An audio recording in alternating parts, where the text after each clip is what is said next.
We're heading into week 12 of the fantasy football season, and Joe and I are here to give you starts and sits. Hike! So starting off with the quarterbacks, my smash play of the week, I'm going to be rolling with CJ Stroud. Joe, it's going into Thanksgiving here. Is it ready for me to take some humble pie? Because I did not think Stroud was going to be very good, but he continues to impress. I don't think he's going to stop against arguably the most important game of the season for the Texans, going up against the Jacksonville Jaguars. The Jaguars have allowed the 26th most amount of points to quarterbacks this season. And I like Stroud more than Justin Herbert versus Baltimore. It's a tough matchup. Tua at the New York Jets, and then Fields at Minnesota. Joe, who do you have as your sleeper play at quarterback? Yeah, sleeper play. I'm going to go with Jordan Love. Love in the Packers offense has been streaky so far this season, but Love finished as the quarterback 9 last week versus the Chargers. He was 27 of 40 for 322 passing yards and 2 touchdowns. This week he gets to face the Lions. The Lions defense has been tough to run on, but you have been able to pass against them. As shown last week with Justin Fields and DJ Moore connected on that, deep touchdown. And I feel like, Green Bay is going to lean more on the passing game with Aaron Jones out with injury. I know they got A.J. Dillon. He's battling his own injury right now. He hasn't been impressive, so I think they're going to rely on this passing game.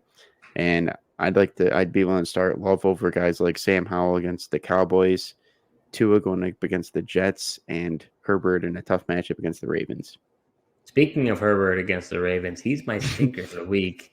Herbert has been a QB1 every week this season, except for 2 games. You want to guess what those 2 games are, Joe? The Kansas City Chiefs and the New York Jets. These are 2 teams who happen to have very solid defenses. And in this week, he plays the Baltimore Ravens, like you said, Sunday Night Football. And the Ravens have allowed the least amount of points to opposing quarterbacks this season. I'd rather play guys like Brock Purdy at Seattle, CJ Stroud versus Jacksonville, and Goff versus Green Bay. So heading over to the running backs, Joe, who is your smash play for Week 12? Yeah, I'm smashing Jahmyr Gibbs. In PPR formats, he's finished as a top 3 running back the last 4 weeks. I expect that to continue this week. He's got a great matchup against the Packers. They're in the lower half of the league in terms of fantasy points given up to the running back position. Thought Austin Eckler was going to be able to take advantage of that last week. But for whatever reason, he just didn't look good. He looked kind of slow and wasn't able to do so. But, Jahmyr Gibbs is an explosive player. He's, rookie. He's got the quicks, and I think he's definitely going to take advantage of that.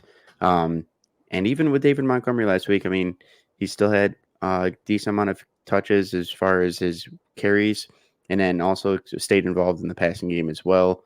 And I'd be looking to start Jahmyr Gibbs over guys like Kamara, Eckler, and ETN. So my sleeper play for Week 12 for running backs is running back Zach Charbonnet. Kenneth Walker is out with an oblique injury. And all of this is in the best matchup for Charbonnet as he's going up against the 49ers. I do believe his workload is going to be quite considerable. His snap share has been on the rise since the beginning of the season. And Charbonnet has had 5+ targets the past 2 games. He's an all-around back. He's not a guy that's going to have to be subbed out on 3rd down, so he's going to play all 3 downs. So I think that makes him a sleeper. It's a bad matchup. If it was a great matchup, I'd say he'd be a smash. But I think it's a good one for him. Not great, but I like him better than Najee at the Bengals, Mixon versus Pittsburgh, and Mostert at the Jets. But Joe, who do you have as your stinker play for running back this week? Yeah, you mentioned Mixon there, Steve. He's going to be my stinker this week. He's coming off his best game of the season. I think he's definitely in for some disappointment this week, facing the Steelers defense, who's just been tough to run on. Even though, I think that Mixon's volume could increase here with the rookie quarterback and Browning starting now. But, Steelers has just been a tough defense to run on. We saw the Browns last week, team who likes to run the ball, had a rookie quarterback starting themselves. And, Jerome Ford and Kareem Hunt just really couldn't get it done. And if it wasn't for a touchdown last week, Ford would have been, disappointing for you. And the touchdown really saved his fantasy day. And I'd be looking to start guys. I'd be willing to start like James Conner, Jerome Ford against the Broncos, and Jalen Warren against the Bengals over Joe Mixon. So are you enjoying this video so far? Well, if you are, show your support to our new channel by hitting the subscribe button and liking this video. We'll be creating videos all NFL season long, so you're not going to want to miss what we have in store. So head over to the wide receiver position. My smash play for the week is wide receiver Michael Pittman. Pittman has averaged 11 targets over the past 3 games. And now that he's going up against the Tampa Bay Buccaneers, I just think that's such a juicy matchup. I mean, wide receivers have been roasting them alive. They have allowed the 29th most amount of fantasy points to wide receivers this season. I did not see that stopping this week. Pittman's best finish all year was in week 1 where he was a wide receiver 8. I think he beats that this week. I'm playing him ahead of the guys like Devontae Adams versus the Chiefs, Chris Olave at Atlanta, and Jalen Waddle at the Jets. But, Joe, who do you have as your sleeper for wide receiver week 12? Yeah, I'm going to go with Zay Flowers. He's got a great matchup against the Chargers this week. You know, Mark Andrews is out, and honestly, somebody in this wide receiver core needs to step up and take over the number 1 receiving option for Lamar Jackson. I think Zay Flowers will be that guy. You know, we saw flashes last week. He had that 68-yard touchdown that was called back due to a, questionable holding call on that one. I disagree, and it should have stood, but that's now here or there. And I think this could actually be the breakout game for Zay Flowers, Sunday night against the Chargers. And I'd be looking to start Zay Flowers over guys like, DeAndre Hopkins, Deebo Samuel, and Jalen Waddle. Yeah, not to mention, I think Odell's also a little bit shaken up with an injury as well. So it seems like a great opportunity for Flowers this week. Yeah, I think Odell's dealing with a shoulder, I think, but he is looking questionable. So my stinker play for the week for wide receivers is Terry McLaurin. The Cowboys have yet to allow a 100-yard receiver all year this season, which I think is quite considerable. I don't see that stopping this week. Cowboys pass rush is relentless. I believe it's going to be too much for Sam Howell to deal with. I think the game's going to get ugly fast. Cowboys ranked 4th against opposing receivers this season. I'm starting the legs of Cortland Sutton versus Cleveland, Amari Cooper at Denver, and Chris Godwin at Indianapolis instead of McLaurin this week.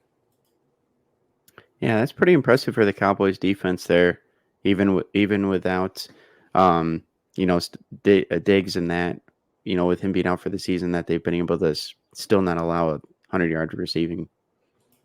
So going over the tight ends, Joe, who was your smash play for the week? Yeah, we mentioned this guy on, Sunday night on our trade for video, and that's going to be David Njoku. I mean, this guy was targeted 15 times last week with DTR at quarterback, ended up with 7 catches for 56 yards, which honestly for tight ends, that was good enough for a tight end 4 finish on the week in PPR formats. And the Broncos defense has been better, especially against the quarterback position and wide receivers, but they're still vulnerable against the run, and tight ends have still been getting it done against them. So if DTR is going to continue to use Njoku as his safety blanket and just those short underneath passes, I think Njoku is going to be a smash play this week. And I'd be willing to start him over Evan Ingram, George Kittle, and Sam Laporta. Wow, even Sam Laporta, Joe, that's a lot coming from you. Yeah, honestly, Laporta's been kind of disappointing. Yeah. So my sleeper play for the week at tight end is going to be Pat Freiermuth. He came back from injured reserve last week, only played 53% of the snaps. The offense for the Pittsburgh Steelers has looked absolutely abysmal. And honestly, I don't think it could look any worse. But now that they fired Matt Canada, they got a new offensive coordinator coming in. I think they're going to script a game plan to help Pickett get a little bit more comfortable. I think they may use Freiermuth as a security blanket, and because Pickett just hasn't been able to get into a rhythm. Bengals have allowed the second most amount of fantasy points to tight ends, so this could be a good play and a good matchup for Freiermuth. I'm playing him ahead of the likes of Kmet at Minnesota, Kyle Pitts versus the Saints, and Evan Ingram at Houston. And then, Joe, who is your stinker play at tight end this week? Yeah, I feel like it was tough for me to come up with a stinker as these guys, tight end position, they don't really have too many bad matchups this week. But I'm going to go with Logan Thomas. He He's been pretty consistent and giving you a pretty safe floor pretty much every week this year.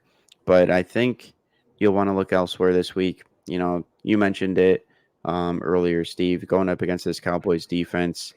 And I just think the Cowboys defense is just going to smother this Commanders offense. Their Commanders offensive line is just terrible. Cowboys pass rusher is really good. I don't really expect much out of Howell to really do much, especially after he wasn't even able to take advantage of the Giants matchup last week. So, you know, I'd be willing to start guys like Isaiah Likely, Kyle Pitts, and Cade Otton over Thomas. So, Joe, we always close out our start sit show with a stack of the week. So, Joe, who was your stack for week 12? Yeah, I'm going to go with Dak and CeeDee Lamb. Just a dream matchup against the Commanders. Saw what Danny DeVito was able to do to him last week, and can only imagine what Dak and CeeDee are gonna do against them this week. Yeah, no, that's an outstanding call. I would have thought to do that myself, but you already did it. So I don't want to be lame. I'm going to go with Patrick Mahomes and Travis Kelce. Chiefs were pretty disappointing against the Eagles last week. I think they're going to be hungry and angry. They want to show up. And last year we saw Travis Kelce score 4 touchdowns against the Raiders. Don't know if it'll be that many, but I think the two of them are going to get right on track, and they're going to steamroll the Raiders. Are you sure? Is Taylor Swift going to be in attendance, Steve? Let me talk to my TMZ reporter, and I'll get back to you, all right? All right, sounds good, because I don't know, man. If she's not there, he had the drops. He's just like the receivers. Well, with that, that is our Start Sit Show for Week 12. Thank you so much for watching. We'll be back next week for another edition of it, so make sure you check us out. We also will be going live on Sunday. If you've got some questions, go ahead and put them below in the comments section. We'll answer them now and then if you decide to join us. Thanks so much for watching, and until next time.